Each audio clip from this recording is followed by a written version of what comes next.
শিৱসাগৰৰ শ্ৰী শ্ৰী শংকৰদেৱ কৃষ্টি বিকাশ সমিতিৰ উদ্যোগত শিৱসাগৰ বানমুখ অঞ্চলত এক শ্ৰদ্ধাঞ্জলি অনুষ্ঠানৰ আয়োজন কৰা হয়। শিৱসাগৰ জিলাৰ বানমুখ অঞ্চলৰ তেল আৰু প্ৰাকৃতিক গেছ নিগমৰ অৱসৰপ্ৰাপ্ত কৰ্মচাৰী তথা সমাজকৰ্মী সিন্ধুৰাম শইকীয়ালৈ শ্ৰদ্ধাঞ্জলি জ্ঞাপন কৰাৰ উদ্দেশ্যে অনুষ্ঠিত কৰা অনুষ্ঠানত শ্ৰী শ্ৰী শংকৰদেৱ কৃষ্টি বিকাশ সমিতিৰ সভাপতি গজেন ৰাজকোঁৱৰ, যদুমণি গগৈ আৰু অসম গণ পৰিষদৰ জিলা সভাপতি ঘন গগৈ যথেষ্ট সংখ্যক বিশিষ্ট ব্যক্তি উপস্থিত থাকি মৃত সিন্ধুৰাম শইকীয়াৰ বিদেহ আত্মাৰ সদগতি কামনা কৰি শ্ৰদ্ধাঞ্জলি জ্ঞাপন কৰে।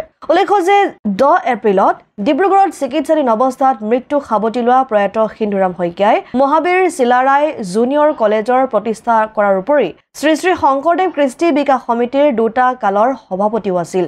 মৃত্যুৰ আগমুহূৰ্তলৈকে শ্ৰী শ্ৰী শংকৰদেৱ কৃষ্টি বিকাশ সমিতিৰ উপদেষ্টা হিচাপে সেৱা আগবঢ়াই আহিছিল। আজি এই শুভ দিন, শুভ মুহূৰ্ত, শুভ ক্ষণত আমি যিজন ব্যক্তিৰ শ্ৰদ্ধাঞ্জলি অনুষ্ঠান কৰিবলৈ আহিছিলোঁ, তেখেতৰ জীৱনৰ কৰ্মৰাজিৰ বিষয়ে কৈ শেষ কৰিব নোৱাৰোঁ। তেখেত এই স্থানীয়ভাৱে আমাৰ যিমানখন কলেজ অনুষ্ঠান আমি প্ৰতিষ্ঠা কৰিছিলোঁ একেলগে, এই সকলোতে তেখেত আগৰণুৱা আছিলে।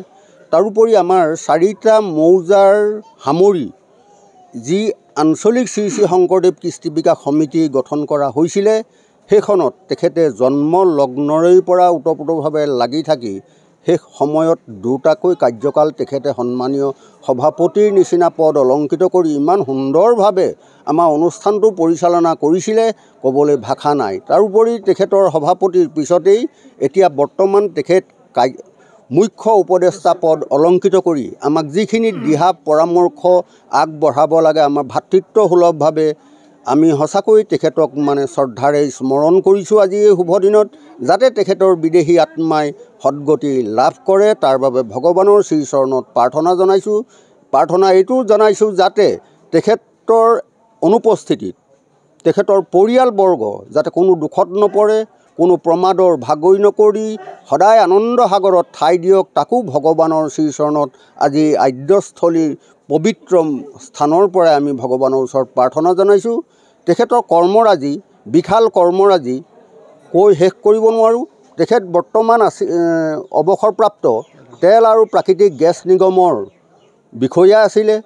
বিষয়া থকাৰ ওপৰতো বিশেষকৈ প্ৰাকৃতিক গেছ আয়োগৰ যিমান দায়বদ্ধতা, কামৰ প্ৰেছাৰ, তাৰ মাজতো তেখেতে কিন্তু সামাজিক কামত পিঠি দিয়া নাছিলে। বিশেষকৈ আমাৰ ধাইলি জয়ৰাপাৰ MV স্কুলৰ প্ৰতিষ্ঠা কালৰ পৰা তেখেত আছিলে জড়িত। ঠিক তেনেকৈ আমি যেনেকৈ মহাবীৰ জুনিয়ৰ কলেজখন প্ৰতিষ্ঠা কৰিছিলোঁ, তেখেতৰ অৱদান, তেখেতৰ সভা সমিতিত উপস্থিতি, দিহা পৰামৰ্শ আমি কোনো কালেই পাহৰিব নোৱাৰোঁ। আৰু তেনে এজন গুণী জ্ঞানী ব্যক্তি থকাৰ বাবেহে আমাৰ এই ধাইলি অঞ্চলত যথেষ্ট অনুষ্ঠান প্ৰতিষ্ঠানে গঢ় লৈ উঠিছিলে আৰু আমি তেখেতক সঁচাকৈয়ে পাহৰিব নোৱাৰোঁ। আমাৰ যেতিয়া আঞ্চলিক সমিতিৰ ৰাস, আমি 3টা উৎসৱ পাতোঁ, ফল্গোৎসৱ, গুৰুজনাৰ জন্মোৎসৱ তিথি আৰু ভগৱানৰ শ্ৰী শ্ৰীকৃষ্ণৰ ৰাসলীলা তিথি, যিমানেই অনুষ্ঠান পাতোঁ, কিন্তু তেখেতে পিতৃস্বৰূপ হিচাপে আমাক যেতিয়া তেখেত অসুখ বিসুখ নাছিলে, অনবৰতেই ৰাতিপুৱা 6 বজাতেই আমাৰ ওচৰ পাই আলোচনা কৰি আমাক লৈ ফুৰি ঘূৰি ফুৰে, কেনেকৈ টকা সংগ্ৰহ কৰিব লাগে তেখেতৰ বন্ধু বান্ধৱৰ ওচৰত সেইটো কৃপণালি কৰা নাছিলে। আৰু তেখেতলোকৰ নিচিনা ব্যক্তি থকাৰ বাবেই আজি আঞ্চলিক সমিতিখন উজনি অসমৰ ভিতৰত আজি 50 বছৰত ভৰি দিছে। কিন্তু এনেকুৱা মিলা প্ৰীতিৰে আঞ্চলিক সমিতি থকা উজনি অসমতেই প্ৰথম বুলি মই আপোনালোকৰ আগত ক'ব বিচাৰিছোঁ। আৰু এনেকুৱা সৎ ব্যক্তি থকাৰ বাবে আজি আমাৰ আঞ্চলিক সমিতিখন দোপতদোপে উন্নতি কৰি আমি যিকোনো অনুষ্ঠানত আমি 3টা মৌজাৰ চাৰিসীমা পাৰ হৈও আমি বিভিন্ন এলেকাত পাতোঁতো সেই ৰাইজে আমাক ভূয়সী প্ৰশংসা কৰে। গতিকে আজি আমি তেনে এজন ব্যক্তিৰ গুণানুকীৰ্তন কৰিবলৈ পাই, শ্ৰদ্ধাঞ্জলি অনুষ্ঠান পাতিবলৈ পাই আমি সঁচাকৈয়ে মৰ্মাহত হৈছোঁ। আমি কৈছিলোঁৱেই যে আমাৰ শোকপ্ৰস্তাৱত দিছোঁৱেই যে মৃত্যু হ'বই, মানুহৰ মৃত্যু কোনোদিন কাহানিও আমি হাত সাৰিব নোৱাৰোঁ, কাৰোবাৰ আগ কাৰোবাৰ পাছ। কিন্তু আমি এনে এজন গুণী জ্ঞানী ব্যক্তিক শ্ৰদ্ধাৰে সুঁৱৰিবলৈ পাই আমি মৰ্মাহত হৈছোঁ। শিৱসাগৰৰ পৰা চৈয়দ মুস্তাকুৰ ৰহমানৰ ৰিপৰ্ট, অসম আদিত্য।